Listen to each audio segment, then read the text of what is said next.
De Québec Quilles Plus, séjourne à l'hôtel Ambassadeur qui offre une pause confort dans un environnement chaleureux. À 5 minutes du Vieux-Québec et des chutes Montmorency, l'hôtel offre aussi une vue surprenante de la ville de Québec et des battures de Beauport. Venez vivre l'expérience. Eh bien, avant de débuter ce match de finale de la Coupe Frank Beaufort, c'est avec beaucoup de plaisir et je vais vous demander de l'applaudir qu'on accueille la championne du monde, Caroline Lagrange. Et vous voyez ici sa coupe de championne du monde. Bravo encore une fois. Dis-moi, comment on se sent championne du monde? Ah, c'est exceptionnel. C'est vraiment un sentiment. Je peux vraiment pas te le décrire encore, je pense. Ça fait une couple de semaines que j'ai gagné, puis je suis sur mon petit nuage. Je pourrais vraiment te... Ouais. Parle-nous du calibre des filles, des autres filles que tu affrontais. C'était les meilleures à travers le monde. Il y avait combien de pays de représentés? Bien, au total, au tournoi, il y avait 91 pays qui étaient représentés. Au niveau féminin, il y avait 66 femmes qui étaient là, donc les 66 meilleures femmes de leur pays. C'est un calibre très fort international. Il y a beaucoup de pays comme l'Angleterre, la Malaisie, la Corée qui sont très, très forts parce qu'ils font juste jouer au bowling, dans le fond. Oui. C'est leur emploi à temps plein. Donc, c'est un calibre qui est quand même assez élevé. Écoute, on va avoir la chance d'en reparler un petit peu plus tard dans l'émission parce que là, on a deux compétiteurs qui, eux aussi, veulent être champions. Et on vous les présente tout de suite, s'il vous plaît. Sylvain, présentez-nous les deux joueurs qui se font face dans le cadre de cette grande finale. On débute avec Jonathan Roy qui cumule, attention, en 14 ans d'expérience, au-delà de 220 parties parfaites. Les points forts de Jonathan, on ne se le cache pas, c'est les abats. De l'autre côté, Joël Larche du centre de quilles 440 nous a prouvé à son dernier match que la pression pouvait être un point fort. Joël pourrait être très, très, très agressif parce qu'on a vraiment tout à gagner du côté de Joël Larche. Et inutile de vous dire que ce sont deux skieurs qui se connaissent très bien. Absolument, c'est deux skieurs qui se côtoient dans plusieurs tournois. Du côté de Jonathan, on fait quand même peut-être un petit peu plus de tournois du côté de Joël, mais ça fait des années que les deux skieurs se connaissent très bien. Alors, Jonathan débute sur la ligne numéro 36. Bon match, mesdames et messieurs. Boum!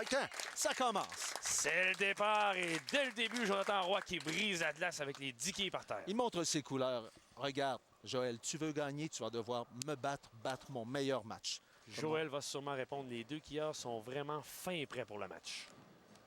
Joël sur la ligne 35. Voici son premier lancé. Ça passe sur la troisième flèche. Ça vient bien. Ça y est, la quille numéro 10 au dernier instant qui vient se faire abattre. Là, vous allez remarquer que pour ce qui est de la finale, Jonathan a débuté le premier carreau. Par la suite, on y va en alternance à coup de 2 carreaux pour chaque joueur. Et c'est comme ça jusqu'à la toute fin, jusqu'au 10e. Pour les gens qui n'étaient pas des nôtres la semaine dernière, alors que Joël Larche s'est qualifié, c'est un monsieur de Salaberry de Valleyfield. Il a 28 ans. Boum! Oh! Tiens, il joue au hockey depuis 16 ans maintenant, donc ça veut dire qu'il a commencé à l'âge de 12 ans. Il est tombé dedans lui aussi lorsqu'il était enfant. L'avantage d'une boule avec beaucoup de révolution, vous le voyez sur la reprise, a même frappé un petit peu mince, mais 10 quilles qui se sont vraiment couchés sur le côté, ça a brassé. Regardez maintenant le lancer de celui du Alpha, Jonathan Roy. Il semble content, oui! Oh oui, en voilà un autre! Alors Joël, 28 ans, son AB, c'est le billard. Moyenne actuelle, 234. Il a déjà réussi une vingtaine de parties parfaites. Plus haut triplé, 860. Stéphane, si Caroline a côtoyé les meilleures skieuses au monde en Malaisie, là, je pense qu'on a deux des excellents skieurs au Québec. Joël Larche et Jonathan Roy qui vont nous donner tout un spectacle aujourd'hui. Le lancer de Jonathan. Vers la droite, ça revient sur la quille numéro 1. Ah oui, dans la poche des quilles 1-3, il n'y avait pas de doute là-dessus. Aucune faiblesse à venir jusqu'à présent en 5 carreaux pour Stéphane, les deux quilleurs. Même à la reprise, les quilles vont tomber rapidement. Non. Regarde, pof! C'est fait. Joël Larche, présence maintenant sur la 35. Je vous rappelle que les deux quilleurs sont sur des abats depuis le début du match. Ça passe sur la troisième flèche. C'est bien vu d'ici. Bon, non! Oh. Non, mauvais impact cette fois-ci dans les quilles. La quille 7. Aucune quille n'a touché à la quille numéro 7. On se doit de rester concentré, ramasser la réserve. Par la suite, on fait une croix là-dessus et on pense tout de suite à notre prochain carreau. Ouais, moi aussi, là, je me dois de me concentrer et rester calme Oui, là, parce que j'ai fait un demi-boom. J'ai fait un bout, puis la 7 n'est pas tombée. La On y va avec la réserve, courbe. bien effectuée. Grande courbe, par exemple. Ouais, Vous lui avez pas dit que je encore déteste le temps, oui. de faire des boules, de prendre des boules droites pour les Ça me réserves. fait plaisir de lui en parler quand il manque une réserve et qu'il joue avec moi. J'en parlerai à Caroline tout à l'heure si elle prend des boules droites pour les réserves, elle aussi. Elle continue à faire des courbes. On va voir. Elle va te l'assurer, je sais, je la connais. Ah, OK, dans ce cas-là. On revient cette fois-ci. Joël Larche, sa présence sur l'allée numéro 36 tout à l'heure avait connu un lancer parfait. Est-ce que ça passe sur la troisième? Non, elle a utilisé une ligne beaucoup plus large sur la 36. Mais le résultat est là. Deux lignes complètement différentes pour Joël Larche. On joue vers le centre de l'allée sur l'allée numéro 35, tandis que notre présence sur la 36, on utilise vraiment le côté droit de l'allée. Donc, on a su s'ajuster immédiatement les lancers de pratique qui ont servi à apprendre justement comment jouer la 35 et la 36 pour Joël. Je vous rappelle, mesdames et messieurs, que vous assistez à la grande finale de la première édition de la Coupe Frank Buffa. Jonathan, ça revient bien. Oh oui! Oh! Le lapin qui est Il va revenu le de loin. prendre, celui-là. Oh, Remarquez qu'il la va boule. le prendre. Regardez la quille numéro 1. Regardez bien. Ça frappe sur le tableau, ça revient et vlan la 10 par terre. Elle a roulé d'un bout à l'autre de l'allée. Donc, en plus de faire déjà la moitié de l'allée pour traverser, elle a refait Elle est l'allée au revenue. complet pour revenir. C'est une quille voyageuse. On a un 4 en 4 de la part de Jonathan Roy. Elle revient sur la 36. Très Jonathan à l'aise Roy. à Montmorency. Hein? Skieur de Sherbrooke de 27 ans.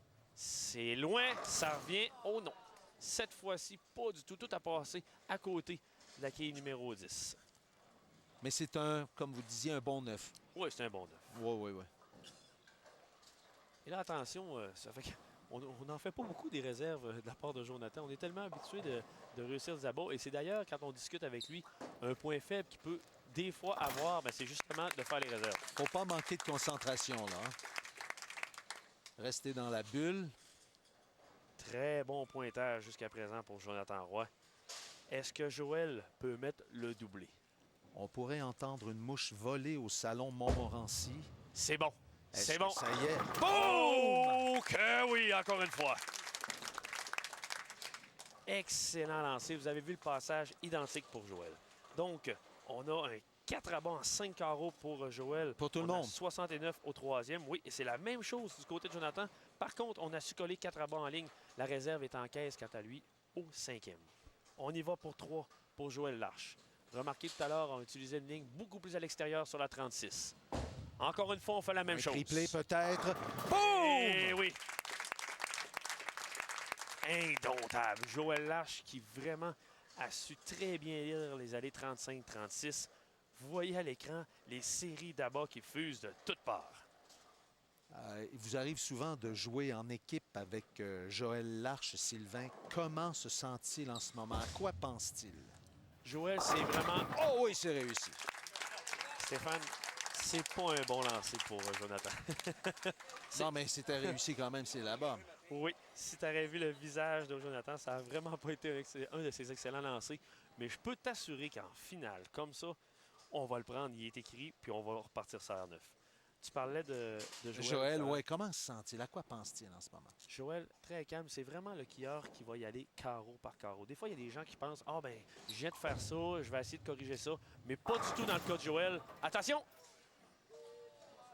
Non, pas cette fois. Alors oui, c'est vraiment le skieur calme qui va y aller carreau par carreau. Je peux t'assurer là, que peu importe qui aille derrière ou qui